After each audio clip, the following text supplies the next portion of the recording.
दोस्तों नमस्कार।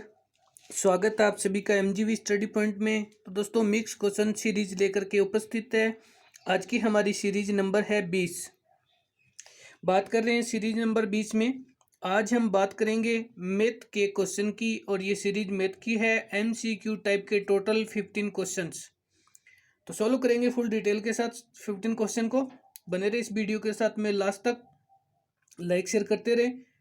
अभी तक आपने अपने यूट्यूब चैनल को सब्सक्राइब नहीं किया तो ज़रूर इसको सब्सक्राइब भी करें। तो दोस्तों ये series JMRC, UPRVNL, HSCPA, JVVNL और अन्य एग्जाम के लिए इम्पोर्टेंट सीरीज है। तो आज हम बात करने वाले हैं इसके मैथ के क्वेश्चन में। तो चलते हैं, बात करते हैं क्वेश्चन फर्स्ट की ओर। क्वेश्चन फर्स्ट में आपसे पूछा जा रहा है, क्वेश्चन फर्स्ट, किसी संख्या तथा उसके 2/5 के बीच का अंतर बेहतर है तो वह संख्या ज्ञात करे। किसी संख्या तथा उसके 2/5 के बीच का अंतर बेहतर है तो वह संख्या ज्ञात करे। तो अब हमें क्या करना है कि सबसे पहले तो वह संख्या हमारे पास होगी x, और इस संख्या का 2/5 इंटू एक्स, तो ये बराबर में हमारे पास 2x/5 हो गया। तो अब हम करेंगे इसको प्रश्नानुसार करेंगे। तो यहाँ हमारे पास x और माइनस, ये 2x और बटे में 5 और बराबर में आना चाहिए 72, बराबर में 72 होना चाहिए। तो यहाँ पे हम क्या करेंगे, x के बटे में 1 करेंगे और इसका एलसीएम करेंगे तो ये 5 हो गया। तो ये हमारे पास x माइनस 2x/5 और बराबर में 72, यहाँ पे हमारी संख्या 72 है। और इसके बटे में करेंगे हम 1, तो इसका एलसीएम करेंगे तो 5 हो गया। 5 को 1 से किया तो 5 बार, और ये हमारे पास हो गया 5x माइनस, इस 5 को 5 में भाग दिया तो 1 बार, और 1 को 2 से किया तो ये 2x, बराबर में हमारे पास पड़े हैं 72। अब आगे हमारे पास ये संख्या ये हो जाएगी 3x/5, 3x/5 हो जाएगी। और बराबर में हमारे पास पड़े हैं 72, 72 के बटे में 1 करके इसको करेंगे वज्र गुणा करेंगे तो ये हमारी संख्या हो जाएगी 3x और बराबर में 72 इंटू 5, 72 इंटू 5। जब हमने x को बाहर निकाल लिया तो ये 72 इंटू 5 और बटे में आ गया 3। आगे हमारे पास जो संख्या है तो इसको हम 72 को 5 से गुणा करेंगे, तो 72 को 5 से गुणा करेंगे तो ये बराबर में x है। x के बराबर में 72 को 5 से गुणा किया तो ये हमारे पास आ गया 360, और बटे में हमारे पास 3 है, इसको कट करेंगे तो ये हो गया 12 और ये 0, बराबर में 120, x बराबर में 120। तो वह संख्या 120 है जिसका 5/2 और वह संख्या का अंतर 72 प्राप्त होता है। और अब हम चलते हैं अगले क्वेश्चन की ओर, बात करते हैं। नेक्स्ट क्वेश्चन नंबर है हमारे पास सेकंड क्वेश्चन। तो दोस्तों लाइक जरूर करें, और ये JVVNL बेस्ड सीरीज है। बात कर रहे हैं हम क्वेश्चन सेकंड की, 576 में से किस छोटी से छोटी संख्या से भाग दिया जाए या गुणा किया जाए ताकि वह पूर्ण वर्ग बन जाता है।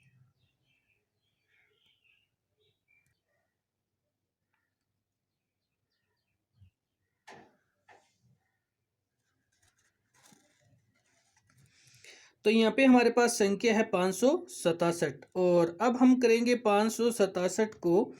सबसे पहले तो यहाँ पे ये हमारे पास है 567, और 567 को करेंगे 2 से, इसको 2 से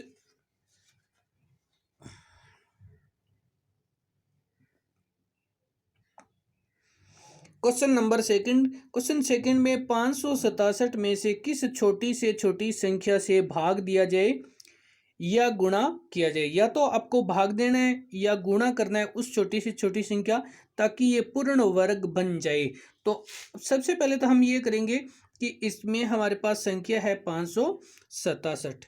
ये 567 और 567 में सबसे पहले भाग देंगे 3 का। 3 का भाग दिया तो ये हमारे पास 189 हो गया। फिर 3 का भाग दिया तो ये हमारे पास 63 हो गया। फिर 3 का भाग दिया तो ये 21 हो गया।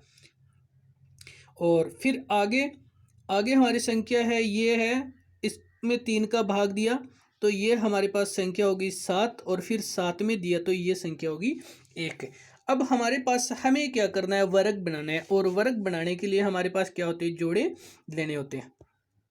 तो ये हमारे पास 3 इंटू 3 इंटू 3 इंटू 3 इंटू 7, ये दो दो के जोड़े बनाने हैं। तो ये तो हमारे पास 3 3 के तो 2 जोड़े बन रहे हैं, लेकिन 7 के साथ हमें एक 7 और चाहिए। तो गुणा हो गया 7 से। या तो हमें 7 से भाग देना है या हमें 7 से गुणा करना है, क्योंकि अगर हम 7 से गुणा करेंगे तो हमारे पास एक जोड़ा और आ जाएगा। और इस संख्या को 7 से गुणा करने पर 567 इंटू 7, 567 को 7 से गुणा करेंगे तो ये संख्या हमारे पास हो जाएगी 3969। और ये संख्या हमारे पास जो वर्ग बनता है ये 63 का वर्ग बनता है। 63 का वर्ग 3969 है।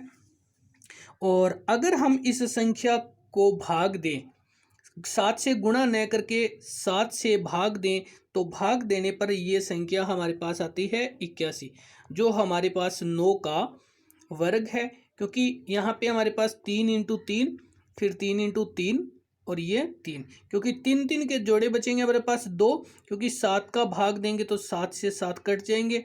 अब आगे हमारे पास ये संख्या होगी 2 जोड़े, तो जो 9 की संख्या है। चलते हैं, बात करते हैं अगले क्वेश्चन की। तो आगे हमारे पास क्वेश्चन नंबर है 3rd, और क्वेश्चन 3rd में हम बात करने वाले हैं 432 को किस छोटी से छोटी संख्या से गुणा किया जाए। उसमें तो आपको भाग और गुणा दोनों करके बताना था, लेकिन यहाँ आपको केवल और केवल गुणा करना है। किस छोटी से छोटी संख्या से गुणा किया जाए ताकि वह पूर्ण घन बन जाए। अभी तो वर्ग बनाना था, अब अपने को घन बनाना है। और वह किस संख्या का घन होगा। तो चलते हैं क्वेश्चन की ओर, बात करते हैं। पहले तो हम इस 432 के अभाज्य गुणनखंड करते हैं।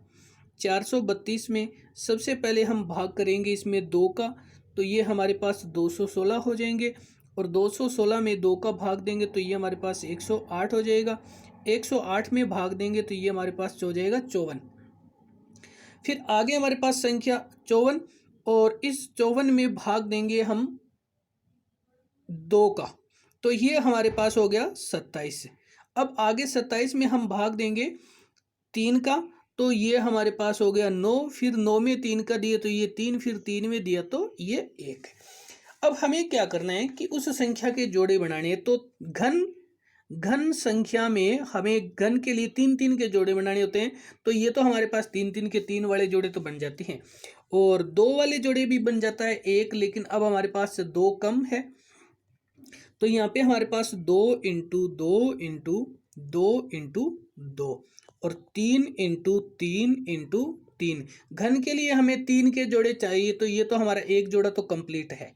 लेकिन इधर हमारे पास ये 3 दुए हैं, ये दूसरा जोड़ा कंप्लीट है। अब हमें घन संख्या बनाने के लिए गुणा करना है। अगर हम गुणा करना चाहिए तो इसके लिए हमारे पास चाहिए 2 इंटू 2 यानी 4। हमें 4 से गुणा करना है, क्योंकि हमें चाहिए 2 और दुए, और 2 दूनी 4।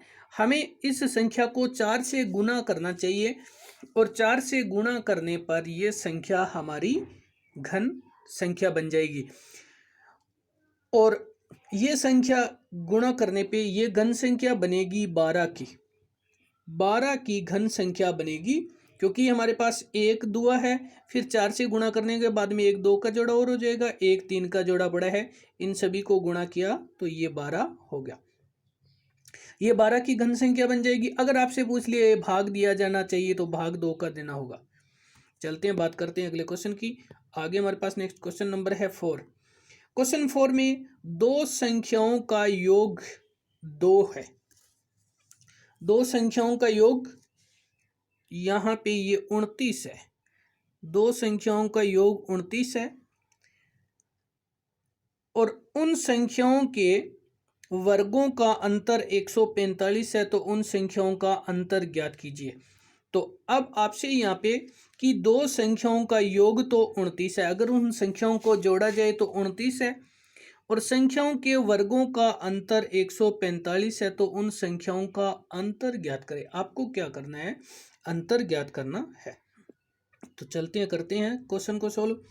सबसे पहले तो हम माना वे संख्याएं बराबर में x और y है।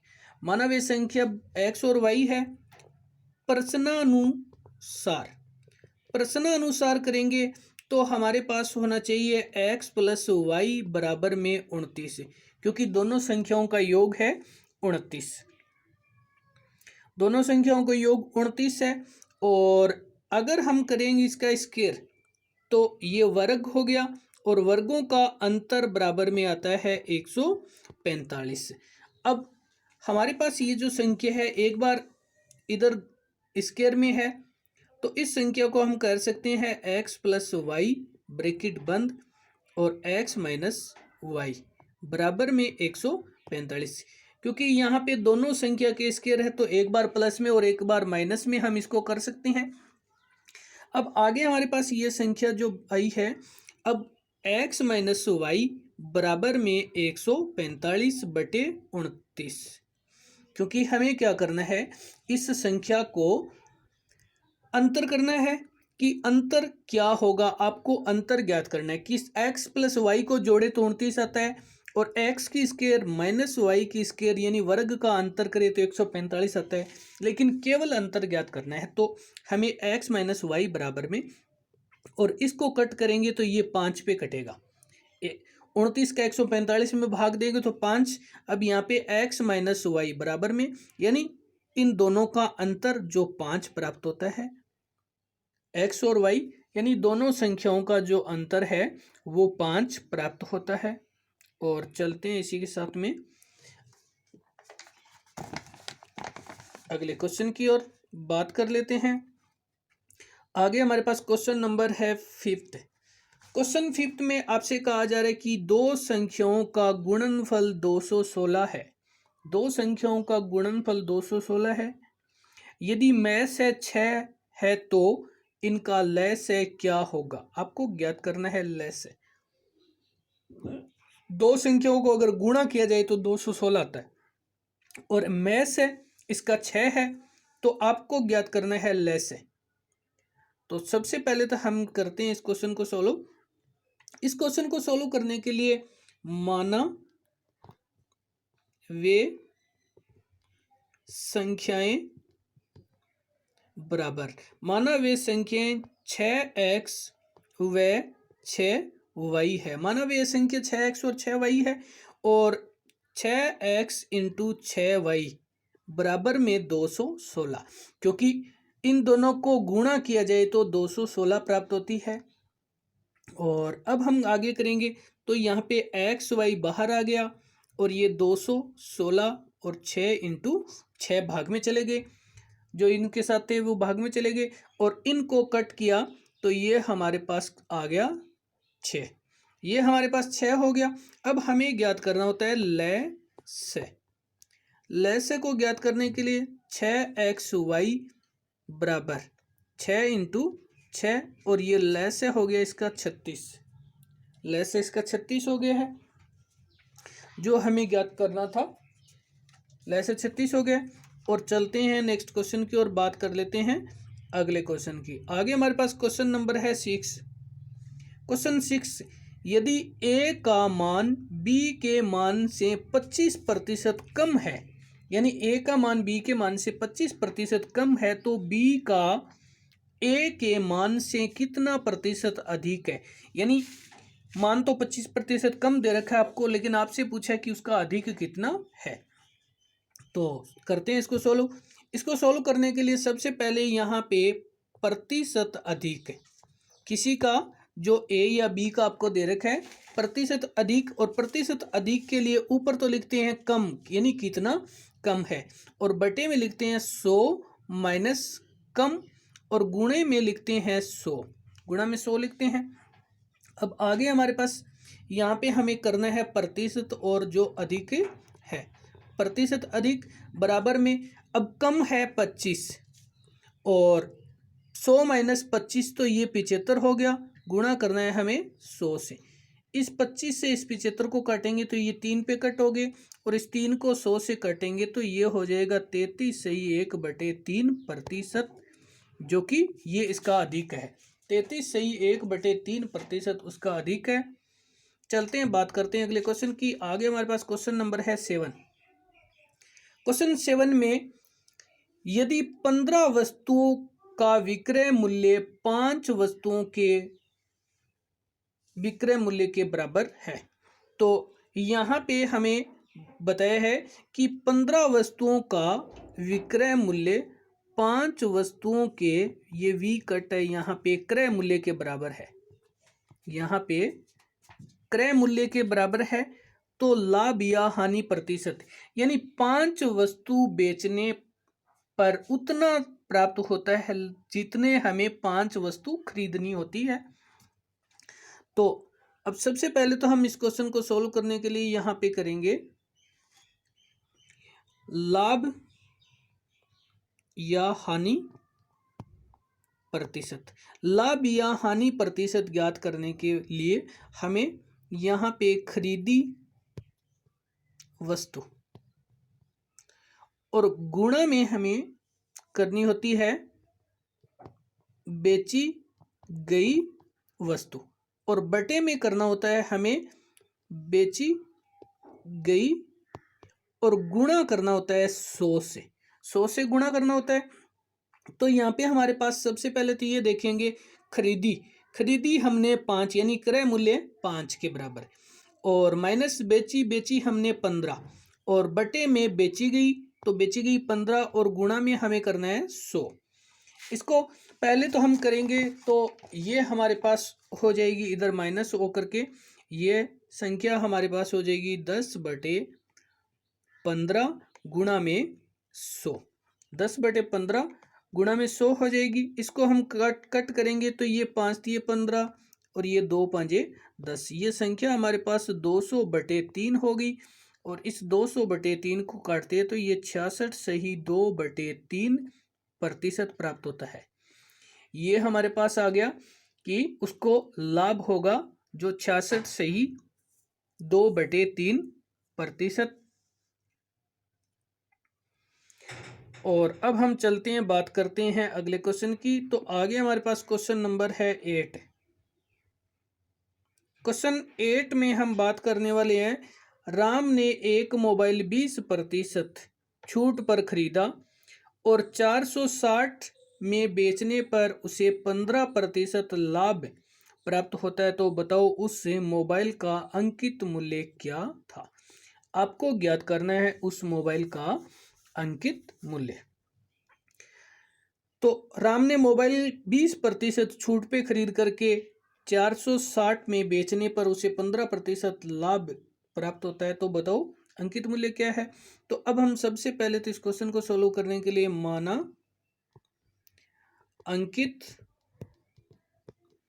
मूल्य बराबर x, माना अंकित मूल्य बराबर में है x, और यहाँ पे x इंटू छूट दी गई है 20, तो ये 80/100, क्योंकि वो 80 में बेचेगा, और गुणा लाभ कमाना चाहता है 15, तो ये 115/100 हो जाएगा, और बराबर में होना चाहिए 460। अब हम इसको कट करेंगे तो ये हमारे पास हो जाएगा 4, और ये हमारे पास हो जाएगा 5, और आगे हमारे पास संख्या है, तो ये संख्या हमारे पास हो जाएगी 20, और ये हमारे पास हो जाएगी 23। तो यहाँ पे हमारे पास ये संख्या बची है जो संख्या, तो ये 4x/5, और गुणा में हमारे पास ये संख्या बची है 23/20 बराबर में 460। 23 को जब 4 से गुणा करेंगे तो ये 92 x हो जाएगा और बटे में हमारे पास 20 पंजे 100 और बराबर में 460। अब 460 के बटे में 1 करके इसको वज्र गुणा कर देंगे। जब वज्र गुणा करेंगे तो ये संख्या हमारे पास आ जाएगी 92x बराबर में 460 इंटू 100। x को बाहर निकाला तो ये 460 गुणा 100 पड़े हैं ऊपर और ये 92 चले गए भाग में। इसको कट करेंगे तो ये 23 चौके होते हैं 92 और 23 दूई होते हैं 46। एक जीरो बच गया यहाँ पे। इसको काटेंगे 4, ये 4 पंजे 20, 5 पे कट गए। अब इधर 5 और ऊपर आ गया हमारे पास 100, तो x बराबर में हमारे पास आ गया 500 और x हमने माना था अंकित मूल्य, तो अंकित मूल्य हमारे पास हो गया 500। उस मोबाइल का अंकित मूल्य हो गया 500 रुपया। चलते हैं इसी के साथ में अगले क्वेश्चन की ओर बात कर लेते हैं। आगे क्वेश्चन जो हमारा है 9 नंबर। क्वेश्चन 9 में 5 विद्यार्थियों की औसत आयु 12 वर्ष है, 3 अन्य विद्यार्थियों की औसत आयु 16 वर्ष है, सभी 8 विद्यार्थियों की औसत आयु ज्ञात करनी है। तो सबसे पहले तो हमारे पास जो 5 विद्यार्थी है उनकी औसत आयु है 12, यानी 5 का औसत निकालें तो 12 आता है। और जो आगे हमारे पास अन्य जो 3 है, 3 का अगर औसत आयु निकाले तो 16 आती है। लेकिन हमें क्या करना है, टोटल उन 8 विद्यार्थियों की एक साथ औसत निकालनी है। तो सबसे पहले तो हमारे पास यहाँ पे 5 विद्यार्थी, 5 इंटू 12, क्योंकि 5 विद्यार्थियों की औसत आयु और प्लस करना है हमें 3 इंटू 16 और बटे में हमें करना है 8, क्योंकि 8 की एक साथ निकालना है। 5 को गुणा किया तो ये 12 पंजे 60 हो गया, प्लस 16 तिये 48 और बटे में पड़े हैं 8। यहाँ पे 60 और प्लस किया 48 और बटे में 3 करना है। इन दोनों को ये किया, एक जोड़ तो 108 हो गया, 108 में भाग दिया 8 का, यहाँ पे 8 है, 108 में भाग दिया 8 का, तो ये 13 सही 1/2 वर्ष प्राप्त होता है। कि अगर उन 8 विद्यार्थियों की एक साथ औसत निकाले तो 13 सही 1/2 औसत प्राप्त होता है। चलते हैं, बढ़ते हैं इसी क्वेश्चन के साथ में आगे। हमारे पास क्वेश्चन नंबर है क्वेश्चन 10। क्वेश्चन 10 में 3 संख्या पी क्यू आर, 3 संख्या है पी क्यू आर। आगे आपको ये कहा कि P का दुगुना Q के तिगुने के बराबर है। P का जो 2 गुना है वो Q का 3 गुना बराबर है। Q का 4 गुना R के 5 गुने के बराबर है। तो P और R का अनुपात क्या होगा? तो सबसे पहले तो हम इनको लिखते हैं इनके गुणज में। तो इन्होंने ये कहा है कि P का 2 गुना यानी 2P और बराबर है Q के 3 गुणे यानी 3Q के बराबर। और आगे उसने कहा है कि Q का 4 गुणा यानी 4Q बराबर में है R के 5 गुणे के बराबर, तो ये 5R हो गया। अब हमारे पास संख्या है P, Q और R, ये अनुपात में करना है।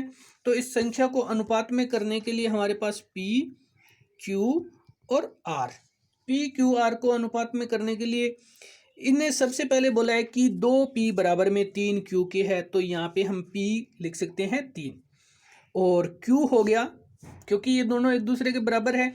आगे आपको ये कहा गया है कि 5R के 5 गुणे के बराबर Q 4 गुणा दोनों बराबर है, तो यहाँ 4 हो गया।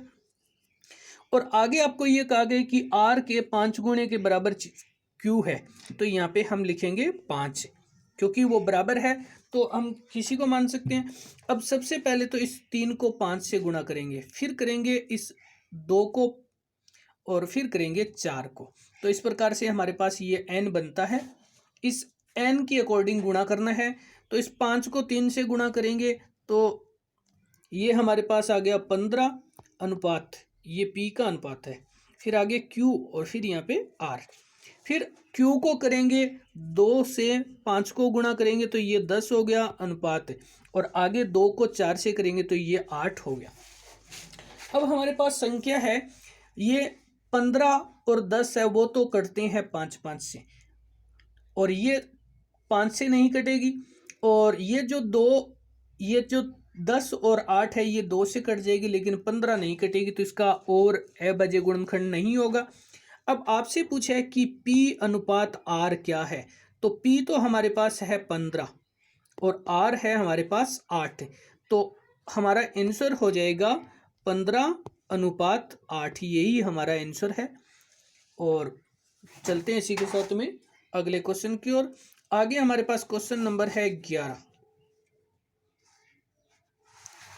क्वेश्चन नंबर 11 में आपसे पूछा जा रहा है, यदि 3 आदमी या 4 महिलाएं किसी कार्य को 40 दिन में, यहाँ पे 43 है 43, 3 आदमी या 4 महिलाएं किसी कार्य को 43 दिन में कर सकते हैं, तो 7 आदमी और 5 महिलाएं उस कार्य को कितने दिन में करेंगे। तो 3 आदमी और 4 महिला दोनों में से एक, या तो महिला काम करेगी या पुरुष काम करेंगे, वो 43 दिन में कर सकते हैं। तो 7 आदमी या 5 महिलाएं उस कार्य को कितने दिन में कर सकते हैं। तो चलते हैं बात करते हैं इस क्वेश्चन में। सबसे पहले तो हमारे पास यहाँ पे एम बोले तो मेन, 3 आदमी बराबर में ये है 4 वुमेन, यानी 4 औरत के बराबर में, और यहाँ पे हमारे पास एक आदमी बराबर में 4/3 डब्लू यानी वुमेन के बराबर है। एक आदमी बराबर है 4/3 वुमेन के। तो आगे हमारे पास है 7 मेन, और ये 4 × 3 × 7 बराबर में 28/3 वुमेन के बराबर कार्य कर सकते हैं। ये डब्लू है, ये 28/3 वुमेन के बराबर में काम करेंगे 7 मेन। और अब हम आगे देखें तो दूसरी तरफ में कुल महिला, तो यहाँ पे हमारे पास पहले तो 28/3 और प्लस में 5, क्योंकि उधर हमारे पास 28 और अगले में बताया कि 5 महिलाएं, तो इस 5 के बटे में करेंगे 1 और एलसीएम ले लिया 3। इस 3 का 3 में भाग दिया तो एक बार गया, और 1 को 28 से गुणा किया तो ये हमारे पास हो गया 28। फिर यहाँ प्लस हो गया, 1 का भाग दिया 3 में तो 3 बार गया, और 3 को 5 से किया तो ये हमारे पास हो गया 15। अब 28 और 15 को जोड़ लिया तो ये हमारे पास बनते हैं 43/3, यानी 43/3 जो महिलाएं हमारे पास। अब आगे हमारे पास है ये M1 × D1 और बराबर में होता है M2 × D2, यानी पहले मेन या वुमेन, पहले श्रमिक इंटू दिन और दूसरे श्रमिक इंटू दिन। तो यहाँ पे हमारे पास 4 तो मेन है और वो काम करते हैं 43 दिन में, और बराबर में आगे हमारे पास ये है 43/3 तो जो हमारे पास, और ये x दिन में काम करेंगे, x दिन में काम करेंगे। तो अब हम क्या करेंगे, इसके 1 बटे में करके इसको वज्र गुणा कर लेंगे। वज्र गुणा करेंगे तो ये हमारे पास आ गया, आगे ये प्राप्त हो गया 43x, और बराबर में हमें प्राप्त हो गया 4 × 43 × 3। जब हमने x को बाहर निकाला तो ये 4 × 43 × 3 और बटे में आ गया, ये इसके भाग में चला गया। इस 43 को इस 43 से कट कर दिया तो आगे हमारे पास x बराबर में 4 × 3, x बराबर में आ गया 12। तो वह कार्य 12 दिन में पूरा किया जा सकता है। 7 पुरुष और 5 महिलाओं में से कार्य करेंगे तो वो 43 दिन वाला कार्य 12 दिन में कंप्लीट किया जा सकता है। और चलते हैं इसी के साथ में अगले क्वेश्चन की ओर, बात करते हैं। आगे क्वेश्चन नंबर है हमारा 12। क्वेश्चन 12, शांत जल में एक नाव की चाल 10 किलोमीटर प्रति घंटा है। अगर शांत जल में नाव चल रही है तो वो 1 घंटे में 10 किलोमीटर की दूरी तय कर लेती है, और धारा की दिशा में 6 घंटे में 45 किलोमीटर की दूरी तय करती है, तो धारा की चाल ज्ञात करें। आपको नाव की चाल दे रखी है और धारा में नाव की चाल दे रखी है, तो अब हमें क्या करना है कि केवल धारा की चाल ज्ञात करनी है। तो इस क्वेश्चन को सॉल्व करने के लिए करते हैं इस क्वेश्चन को। तो हमें क्या करना है कि जब नाव की चाल ज्ञात करनी है, नाव की चाल, और चाल होती है दूरी बटा समय, दूरी बटा समय, और दूरी हमारे पास दे रखी है 45 और समय दे रखा है 6, और इसको अगर हम कट करें तो ये हमारे पास आता है 7.5 किलोमीटर प्रति आवर्स एच। 7 किलोमीटर प्रति घंटा आता है, 7.5 यानी 7.5 किलोमीटर प्रति घंटे की चाल से चलती है। और अब आपसे ये पूछा जा रहा है कि धारा की चाल, धारा की चाल, तो धारा की चाल ज्ञात करने के लिए हमें क्या करना है, सबसे पहले तो जो शांत जल में नाव की चाल, शांत जल में नाव की चाल माइनस धारा की दिशा में नाव की चाल। अब हमारे पास शांत जल में चाल है वो 10 किलोमीटर प्रति घंटे है, और धारा में उसकी चाल है 7.5 किलोमीटर प्रति घंटा। इसको घटाया तो 2.5 किलोमीटर प्रति आवर आता है। 2 किलोमीटर प्रति घंटा चाल है, वो चाल आपसे पूछी जा रही है कि धारा की चाल है। चलते हैं, बात करते हैं अगले क्वेश्चन की। आगे हमारे पास क्वेश्चन है, नेक्स्ट क्वेश्चन नंबर 13। क्वेश्चन 13 में चीनी और शक्कर को किस अनुपात में मिलाया जाए। चीनी और शक्कर का एक आपको मिश्रण तैयार करना है, अनुपात में मिलाना है, और प्राप्त मिश्रण को क्रय मूल्य से बेचने पर 25% का लाभ प्राप्त हो। तो आपको क्या करना है कि 25% लाभ कमाने के लिए उस मिश्रण को किस प्रकार से मिलाना है। पहले तो हमारे पास यहाँ पे मिश्रण दिया गया है, माना चीनी की मात्रा बराबर x किलोग्राम, माना चीनी की मात्रा x किलोग्राम है, और 1 रुपये प्रति केजी से चीनी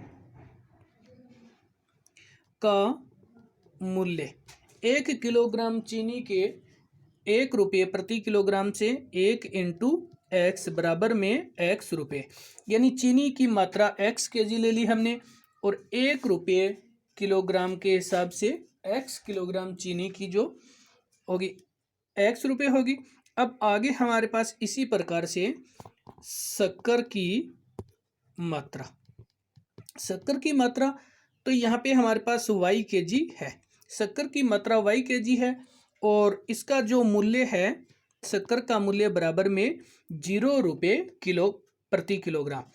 तो शक्कर का कुल मूल्य हो जाएगा y किलो और 0 रुपीज बराबर में इसका हो जाएगा 0 रुपये, 0 रुपये हो जाएगा।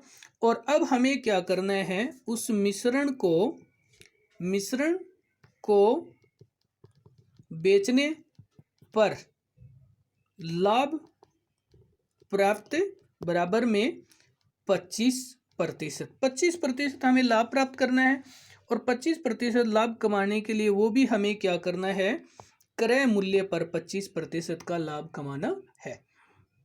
तो ये हमारे पास 100/125, क्योंकि और गुणा में हमारे पास हो गया 1, गुणा में 1 हो गया, और इसको कट किया तो ये हमारे पास हो गया 4/5 रुपये, 4/5 रुपये हो गया, जो कि हमारे पास क्रय मूल्य है 4/5।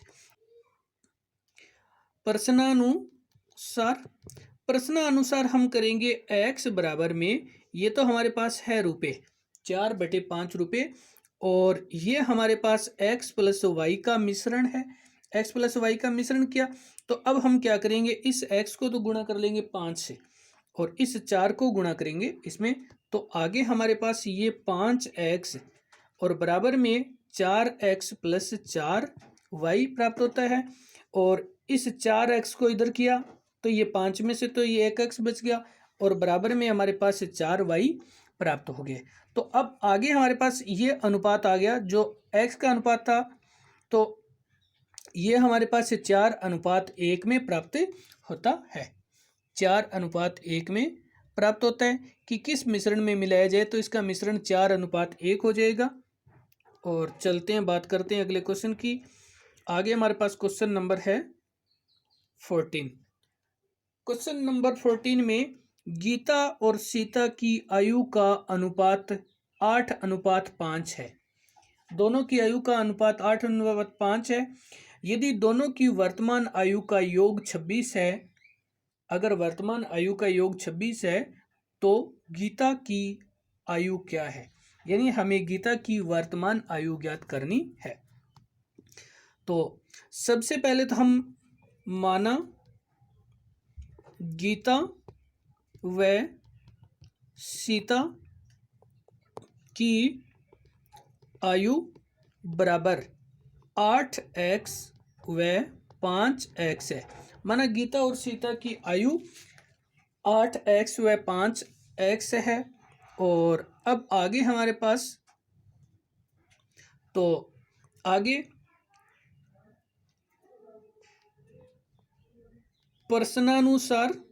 प्रश्नानुसार करेंगे तो ये 8x + 5x यानी दोनों को जोड़ें तो ये हमें प्राप्त होता है 26। ये 8 और 5 हो गए 13, x बराबर में हमारे पास है 26 और x को बाहर निकाला तो ये 26/13, तो x बराबर हमें प्राप्त होता है 2, यानी x का मान 2 हो गया। अब आपसे पूछा जा रहा है कि गीता की आयु हमने 8x मानी थी और अब हमारे पास x का मान हो गया 8 × x का मान 2, तो ये 16 वर्ष। गीता की जो आयु थी वो 16 वर्ष हो गई है और हमारा आंसर हो गया 16 वर्ष। और चलते हैं, बात करते हैं अगले क्वेश्चन की।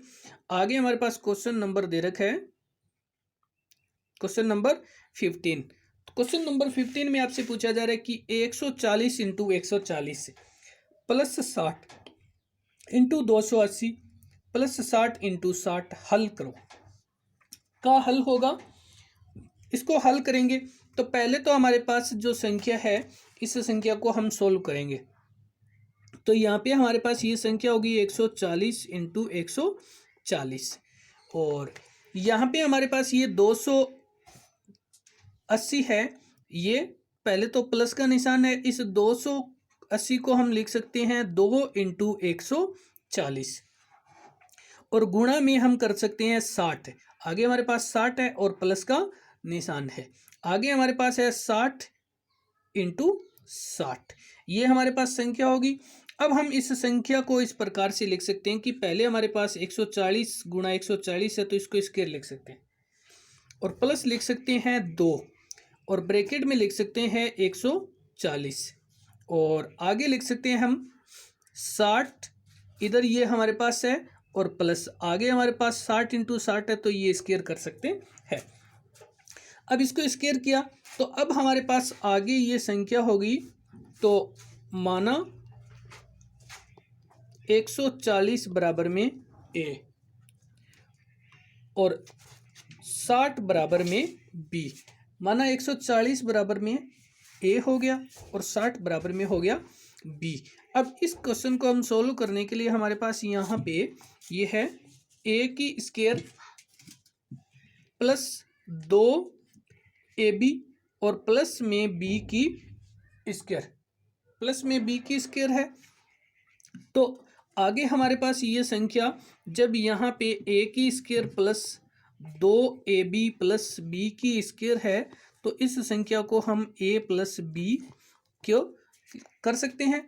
तो आगे हमारे पास ये संख्या a + b की स्क्वायर और बराबर में 140 + 60 और इसकी स्क्वायर।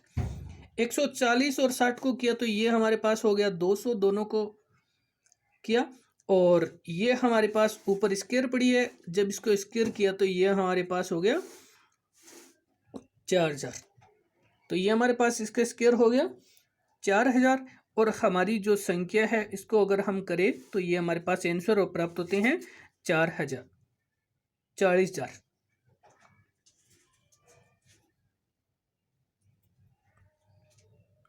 तो दोस्तों धन्यवाद वीडियो देखने के लिए, लाइक शेयर करते रहें और नेक्स्ट वीडियो अपलोड हो तब तक के लिए धन्यवाद।